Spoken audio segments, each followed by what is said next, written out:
Yo soy Carolina Galvez, estudiante de Tecnología Médica, y tengo el agrado de presentar a nuestro próximo expositor, el tecnólogo médico y magíster Antonio Saiz Sosa, que se desempeña como coordinador de la mención de oftalmología y optometría en la Universidad de Chile, y él nos va a presentar sobre las bases para el control de la miopía. Profesor, ¿puede compartir pantalla? Perfecto. Hola, Buenos ¿cómo días. están? Hola, buenos días. Perfecto. Le aviso que le voy a avisar cuando le queden más o menos unos 5 minutos para ir finalizando. Perfecto. ¿Se Ya, ve ahí? sí, se ve súper bien. Súper. Bueno, gracias por la invitación. A ver, esta imagen y el tema de la miopía ha estado muy de boca en boca en este periodo de COVID. Y yo siempre me río porque pongo esa imagen de las nubes porque siempre me molestan a mí. Es como, ya viniste de nuevo a predicar la palabra de la miopía. Y en realidad tiene que ver con un tema que hemos ignorado por mucho tiempo, que tiene que ver con el control de la tasa de miopización. No se trata de un odio a los miopes, ni se trata de que tratemos de que no haya miopes. ¿A qué me refiero con tasa de miopización? Básicamente es cuántas dioptrías se miopiza un paciente al año. Y eso es lo que tratamos de reducir, porque eso es lo que hemos visto incrementado últimamente. Ahora, esto parte en China, ya la prevalencia de miopía en China es gigantesca. Por ejemplo, si nosotros revisamos un estudio en un grupo de riesgo, que son pacientes asiáticos de la Universidad de Shanghái, ya la prevalencia en un estudio grande, 5.060 estudiantes, es de 95%. El 95% son miopes y casi el 20% son altos miopes, considerando altos miopes más de 6 dioptrías de equivalente esférico. Entonces, ese es un grupo de riesgo y la prevalencia es gigantesca. ¿Ya? Y eso está dado también, se cree un poco por el tema del aprendizaje en chino y en japonés,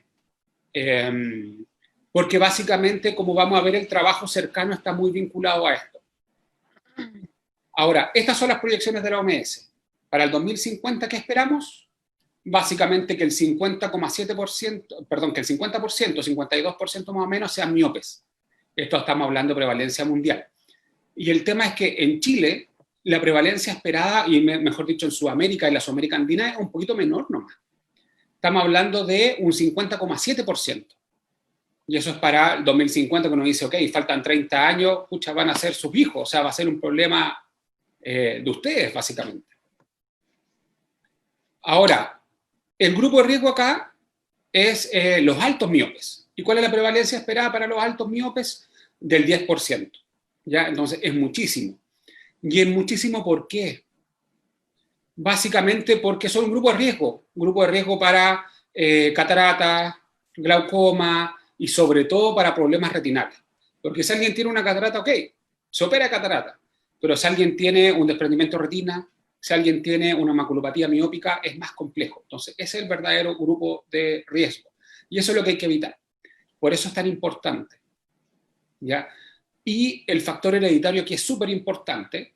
¿Ya? De hecho, mi mayor punto de entrada de pacientes para control de miopía son los padres que me dicen yo no quiero que sufran lo mismo que sufrieron mis hijos, o sea, que mis hijos sufran lo mismo que sufrí yo. Y claro, es complejo. El problema es cuando uno le tiene que decir a los padres lo que le espera a sus hijos, no es lo mismo que a usted, es mucho peor. ¿Ya? Porque las costumbres han cambiado, la forma de relacionarnos han cambiado y la forma de comunicarnos en este momento es una forma en que socialmente nos predispone a la miopía y al aumento de la tasa. Entonces no esperamos lo mismo para su hijo, esperamos algo una miopía mucho más alta. ¿Ya? Bueno, a mí me gusta mucho hablar de estudios y de hecho esto es una presentación originalmente que dura cerca de 6 horas. Pero me gusta centrarme no tanto en los estudios de prevalencia y de estudio y del desarrollo del ojito del simio y de la ave, sino que ir a lo que nos interesa más, identificar pacientes y qué hacer. ¿Ya? Hablemos de identificar pacientes. Lo primero que hay que hacer tiene que ver con la edad de inicio. Mientras antes detectemos que inicia la miopía, es peor y es mayor paciente de riesgo. El sexo femenino también está considerado un factor de riesgo. ¿Ya? Hay una correlación, digamos. ¿Ya? La hipermetropía periférica y asimétrica, que es algo que nosotros no estudiamos tanto, es súper importante y como van a ver más adelante, las terapias de ayuda tienen mucho que ver con eso. La endoforia para cerca tiene que ver, y la RCA alta, el retraso acomodativo, ¿ya? El lag acomodativo es súper importante, y eso, chiquillos, ¿por qué me quiero centrar un poquito en esto? Es porque tiene que ver mucho con lo que está pasando ahora con el tema del COVID.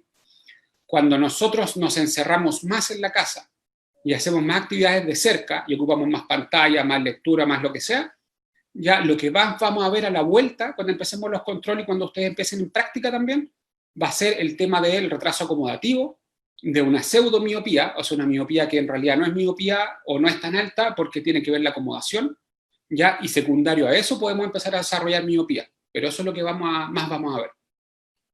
Y el tiempo reducido en el exterior también es otro factor de riesgo. Y ahora casi todo, o sea, yo me acuerdo antes las calles estaban llenas de niños jugando, cuando uno era niño, hace harto fue, pero también uno pasaba en la calle y ahora casi no se ve, ¿ya? Y hay otros factores de riesgo más, tenemos que hablar con nivel educacional, mientras ustedes son pacientes de riesgo, ¿ya? La demanda acomodativa, ¿ya? Mientras mayor demanda acomodativa, mayor riesgo, sobre todo tiene que ver también con el largo axial y el grosor coroideo, incluso el tamaño de la casa, mientras más chica es la casa, mayor correlación han encontrado con el equivalente esférico en la refracción. Y la luz solar es lo más importante, ¿ya? El punto de quiebre de riesgo son 91 minutos, ese es el promedio.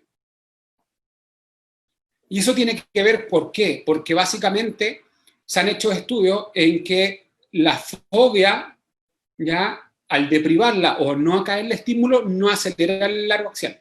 De hecho, las pruebas que se han hecho son en aves y en simios. En aves, yo comentaba que, por ejemplo, son cerca de 10 días, entonces, claro, si nosotros deprivamos, claro, va a tener mucho efecto en unos días, pero no esperamos el mismo efecto en personas adultas ahora en el COVID, con el trabajo cercano. Ya no esperamos el mismo efecto, pero sí a largo plazo el COVID lo que hace es traernos nuevas costumbres, ahí sí se puede expresar. ¿Ya? Y lo que se hizo básicamente es aplicar un daño central en simios, ya en primates, ya un daño foveal para ver si eso provocaba crecimiento axial y no. Si hacemos láser periférico, vamos a encontrar que ahí sí hay una correlación en el largo axial. Fíjense en el esquema de abajo a la derecha, ¿ya? Y ahí está la anisometropía, se hizo en un solo ojo, y en el grupo en que aplicamos ablaciones periféricas de láser, vamos a tener que hay una mayor anisometropía y ese paciente se miopiza más. Por lo tanto, nuevamente, ¿de qué depende principalmente esto o cuál es uno de los mecanismos para establecerse el aumento en largo axial? Tiene que ver con la miopía y la hipermetropización periférica. Ahora, hablemos un poco de cómo controlarla. Vamos al asunto que nos interesa más. Lo primero, hace muchos años, y he escuchado a mucha gente hacerlo todavía, que subcorrigen la miopía. O sea, si alguien tiene un -5, ¿ya?, y quieren que se miopice menos, o se miopice más lento, le dan un -4, un -4,50. Y eso está comprobado que no funciona. ¿Ya? O sea, eso ya es muy, muy noventero y está bien, eran intentos súper válidos por hacer algo en una época en que nada funcionaba, pero ya no tiene mucho sentido. Lo segundo tiene que ver con el exceso de trabajo de cerca y la exposición a la luz solar, que son recomendaciones de la OMS. ¿Ya? Lo primero, el aumento de la distancia de cerca. ¿Ya? De hecho, últimamente hemos hablado harto con especialistas en esto y todo, y de hecho, sobre todo, yo he tenido la oportunidad de contactarme harto porque tengo ¿cómo se llama esto? Las certificaciones de la FDA para control de miopía. Entonces, cuando tú tienes eso, tienes la posibilidad de hablar con otras personas que están básicamente haciendo lo mismo, y muchos les cuesta, ha sido un cacho esto. Yo creo que en Chile ha sido lo más difícil, porque con el tema del COVID, como el encierro ha durado tanto, nosotros somos lo que tenemos más difícil, el tema de controlar la distancia. Y lo que están haciendo mucho es ocupar incluso selfie stick. ¿Por qué esto? Porque recuerden que si yo estoy a 20 centímetros leyendo algo, estoy acomodando 5 dioptrías. Si yo paso eso a 66, ya eso se reduce, pero drásticamente a 1,6, ya entonces es mucho, perdón, 1,5, y eso es mucha la diferencia. ¿Ya? Entonces la diferencia en la demanda acomodativa de Y el beneficio de alejar algo un poco es muchísimo, ¿ya? Entonces hay que diseñar una forma de aumentar la distancia de trabajo, ¿ya? Y esto tiene que ver también, chiquillos, con mejorar la forma de comunicarnos, hacerlo distinto, ¿ya? Y es difícil cuando nosotros damos el ejemplo a las personas más chicas o al paciente pediátrico de estar todo el día en la pantalla. O sea, ahora estamos haciendo eso, ¿ya? Pero esto es una nueva forma que llegó para comunicarnos, pero lo más importante es que tengamos claro que las pantallas no son malas, sino la forma en que la utilizamos es lo malo, ¿ya? Porque básicamente una herramienta que está diseñada para mejorar la comunicación, al mismo tiempo se ha ido transformando en una herramienta de aislamiento, y eso no puede ser. Entonces no tiene que ver con que las pantallas sean malas, sino con que volvamos y rediseñemos la forma en que la utilizamos, ¿ya? Y eso es lo más importante. Y el COVID, claro, ha venido a acelerar este proceso de utilizar mucho más pantalla y del teletrabajo, ahora que salió la ley más todavía. Entonces tiene que ver también con aprender ciertas reglas y sobre todo yo creo que con crear hábitos. Y a eso se refiere el 2020-20. El 2020-20 es súper simple. Yo estoy haciendo trabajo cercano, computador, teléfono, lo que sea. Cada 20 minutos miro a 20 segundos, ¿ya? O sea, perdón, cada 20 minutos miro por 20 segundos algo a 20 pies. 20 pies son como 6 metros. O sea, estoy en el computador, me acordé que llevo un rato, miro 20 segundos de lejos y sigo. Eso es todo. Con eso ya básicamente estamos relajando acomodación, ¿ya? Y también tiene un efecto súper importante en la pseudomiopía que le hablaba, pero también tiene un efecto importante en el control de la miopía. Porque nosotros cuando acomodamos por la forma, recuerden que el efecto Green es un reordenamiento, vamos a tener que básicamente el defocus periférico lo vamos a disminuir y si acomodamos mucho lo vamos a aumentar, ¿ya? Entonces, de hecho, para que un paciente se miopice por visión cercana y trabajo cercano, incluso espasmo acomodativo, o lag periférico o pseudomiopía, tienen que ser varios periodos crónicos de eso para poder hacerlo en humanos. En aves y en simios un poquito más rápido, en simios, en aves rapidísimo, pero en humanos tiene que ser muy repetido ese estímulo, ¿ya? Entonces es fácil de evitar y no lo estamos haciendo. La recomendación, esto es de la OMS, y del estudio que les mostré recién, 2 horas. Con 2 horas jugando afuera al sol, estamos listos. Con eso disminuiría mucho la tasa de miopización, ¿ya? Y algo importante, esto de salir a jugar, mucha gente lo presenta como la solución a todo y no es tan así, porque tiene relación con atrasar la aparición de la miopía. Pero si el paciente ya es miope, es tarde. ¿Ya? ¿Por qué? Porque tiene que ver con retrasar la miopización y no con desacelerar la progresión de la miopía cuando ya está establecida. Así que ojo con eso. Y eso tiene que ver con varias teorías, menor demanda acomodativa, la constricción papilar, ¿cierto? Que va a cambiar la profundidad de foco, la intervención de dopamina, de vitamina D, ¿ya? Pero la recomendación está clarísima, 2 horas. Ahora, hablamos de control de miopía no óptico. Vamos a hablar de ópticos ahora, ¿ya?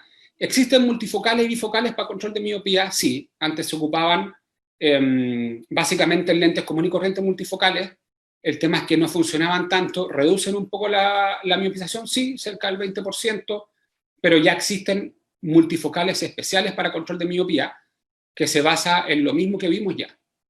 En la periferia, ¿cierto? Vamos a controlar retina periférica y en el centro vamos a controlar la refracción axial, ¿ya? Entonces es básicamente lo mismo. Trabaja sobre el lag acomodativo y sobre refracción periférica, entonces desaceleran, sí. No son el mecanismo más efectivo, porque tiene cierta distancia al vértice, porque tenemos menos control sobre la posición del lente, sobre todo si son niños, ¿ya? Pero existe. Es carísimo eso, sí, chiquillos. Ahora, existe evidencia, y por eso el OMS sacó esto, que existe evidencia de que los multifocales pueden reducir la miopización, bifocal ejecutivo también puede ayudar en parte, pero no es tan efectivo como quisiéramos. Y lo último, este informe es del 2018, lo último es básicamente, tiene que ver con que recomiendan seguir investigando sobre medicamentos y lentes de contacto para reducción de miopía, pero eso ya ha avanzado muchísimo en los últimos 2 años. Y de eso vamos a hablar ahora. Lo primero, la atropina.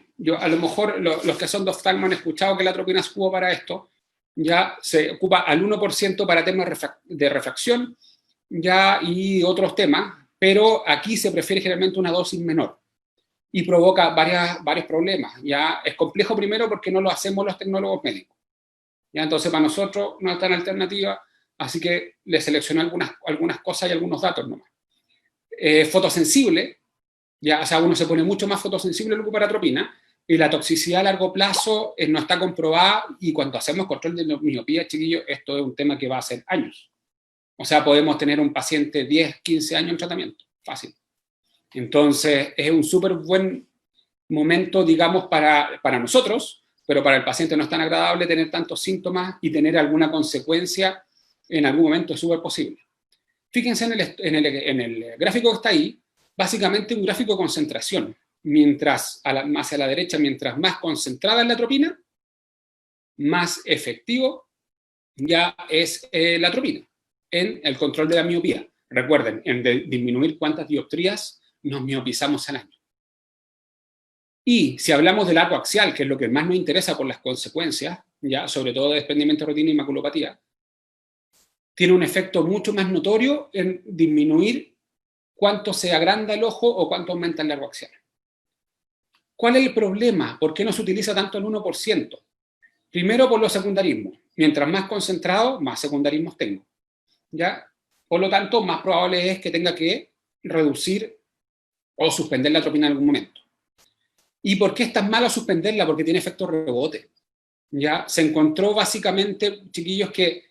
¿Y a qué me refiero con efecto rebote en control de miopía? Efecto rebote en control de miopía es básicamente que si antes de ocupar, por ejemplo, la atropina se miopizaba una dioptría al año, yo la ocupo, bajó, por ejemplo, a 0,4 dioptrías al año, que súper bien, pero después que la dejé de ocupar, no vuelve a una dioptría al año de antes, sino que vuelve a mucho más, 1,5 dioptrías, por ejemplo. ¿Ya? O sea, recupera parte del camino que habíamos, o sea, perdemos parte del camino que habíamos recuperado y que habíamos avanzado. Eso es efecto rebote, o sea, avanza mucho más rápido que antes. Y eso pasa con la atropina, cuando la suspendemos. El tema es que mientras menos concentrada se ocupa, menor efecto rebote tiene. Por lo tanto, cuando sumamos el efecto de, mientras ocupamos la atropina, más después que la suspendimos, se sumamos todo eso, el avance es más o menos similar, independiente de la concentración. Por eso se ocupa tanto el 0,01. ¿Ya? Y es lógico, si en algún momento lo más probable es que tengamos que dejar de ocupar la atropina. Profesor, ahora, le quedan 3 minutos, por si acaso. Gracias. Ahora, la ortoqueratología es una técnica básicamente de gran eficacia, que yo pongo lente contacto en la córnea y la trato de aplastar, algo bien grosso modo, ¿ya? Pero tiene desventajas: alteración de sensibilidad al contraste, secreción lagrimal y queratitis. Lo que hago es crear presión positiva para trasladar, ¿cierto?, básicamente fluido y células del centro a la periferia de la córnea, y así controlo también el defocus periférico. Si un paciente tiene, por ejemplo, menos 4 dioptrías en el centro, lo que trato de crear es un más 4 en la orilla, para controlar el defocus periférico que habíamos hablado ya. ¿Ya? Y básicamente, ¿qué es lo que hago? No es nada del otro mundo y algo que ustedes pueden hacer en la práctica totalmente. Anamnesis, queratometría, topo, refracción, evaluación con lámpara hendidura y el diámetro blanco-blanco. ¿Ya? Es lo típico. Reviso flotabilidad, agudeza visual, hago sobre refracción, ¿ya? Y veo que el paciente lo pueda sacar, porque son lentes que no son precisamente blandos, no son ultra cómodos, y son para la noche principalmente. Y sirven, los criterios de la FDA son que sirven solo para algunas cosas. Miopía entre 1 y 5, ¿ya? 1,5 el astigmatismo a favor de la regla o 0,75 en contra, ¿ya? Y diámetros bien limitados, ¿ya? Pero lo importante es que comprendan las instrucciones. ¿Qué necesito yo para pedir lentes y para hacer la adaptación? Queratometría, refracción y diámetro corneal. O sea, es algo que lo puede hacer cualquier persona, ¿ya? ¿Y por qué me acentúo en eso? Que no es algo difícil de hacer, porque, chiquillos, la idea es que se empiezan a atrever a hacer esto. Mucha gente tiene miedo al tipo de control de lente de contacto y ortoqueratología y adaptación de lente de contacto en general, y es algo sencillo. Ahora, otro lente que salió, esta patente salió en noviembre del 2019, ¿ya? De hecho, yo tenía pedido los lentes para empezar a hacer control de miopía con esta técnica y me quedé a mitad del proceso cuando pasó todo esto en marzo. Es de Cooper Vision, el primer lente multifocal para control de miopía, ¿ya? Y funciona igual. Anillos periféricos, control de miopía periférica, perdón, control de hipermetropía periférica alrededor y al centro la refracción central y son anillos de eso.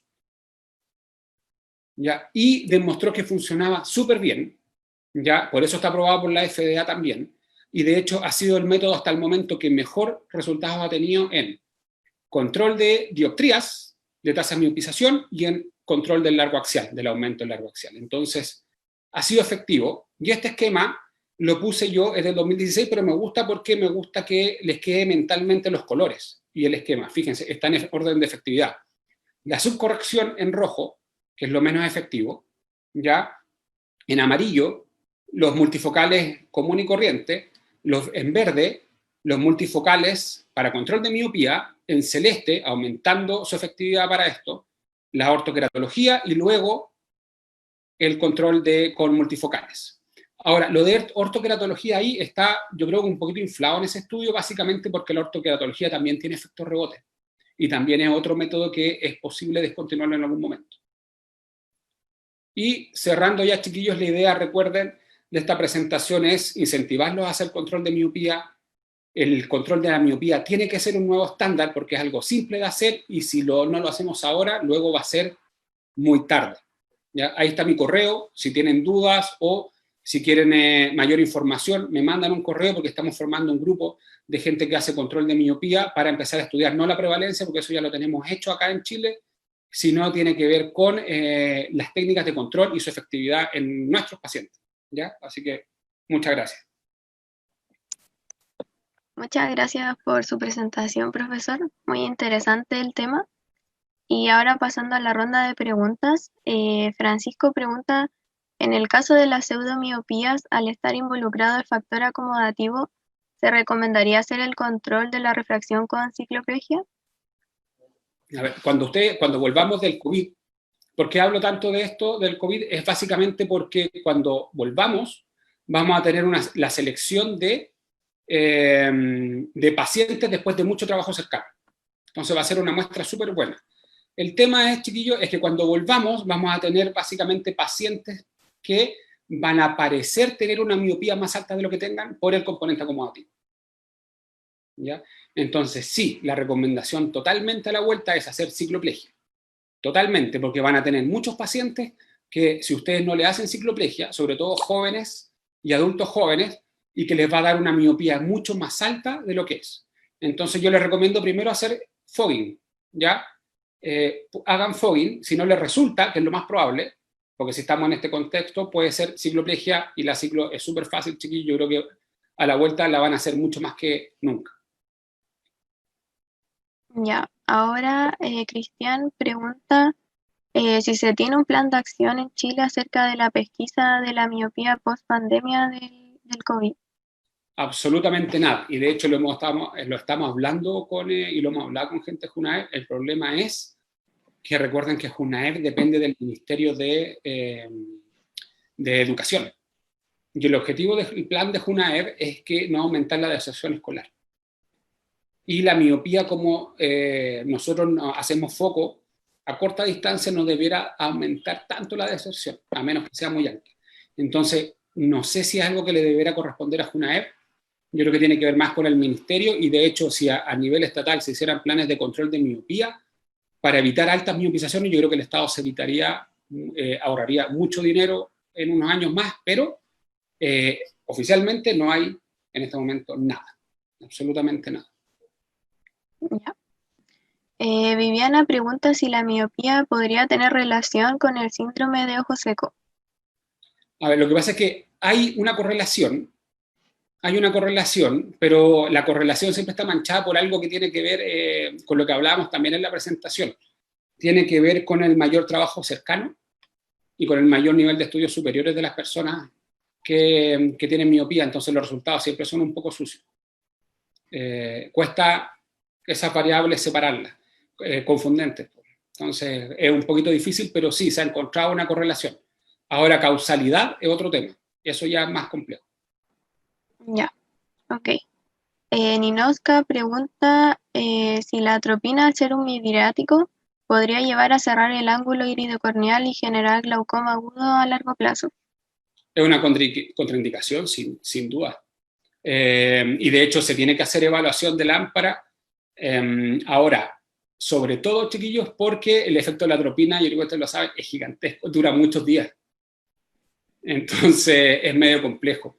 De hecho, por ejemplo, cuando hacen atropinización para pacientes, para control no de miopía, sino que para la ambliopía, hay estudios que muestran que tiene el mismo efecto echarlo solo el fin de semana que todos los días, a bajas concentraciones. Entonces, claro, y se tiene esa precaución básicamente de tratar de disminuir por efectos secundarios como ese. Y segundo, porque los niños también son más inquietos, o sea, la posibilidad de algún golpe o algo también es mayor. Ya, y en honor al tiempo, vamos a responder la última pregunta. ¿Qué tan efectivo es la utilización de lentes para descansar la vista? A ver, el lente de descanso de vista es algo que en realidad está como mal definido y tiene que ver con, entre comillas, un lente de poco dioptrías para cerca en pacientes que en realidad no lo debieran necesitar, pero como estamos hablando de un contexto que ocupamos muchas horas a objetos cercanos, puede tener algún sentido. ¿Va a tener sentido disminuyendo la tasa de miopización? No, no, para nada. O sea, no funciona así, puede disminuir incluso, digamos, otro tipo de síntomas. Ya molestias astenópicas, pero no va a trabajar sobre el control de la miopía, lamentablemente. Bueno, ahí están o sea, quedaron más preguntas por responder, pero se las vamos a enviar posteriormente al expositor y la respuesta la vamos a publicar en redes sociales para que estén atentos. Y de cualquier forma, el profesor dejó su correo al final de su presentación en caso de que quieran realizar alguna otra consulta. Muchas gracias por su presentación, profesor. Muchas gracias, que estén bien.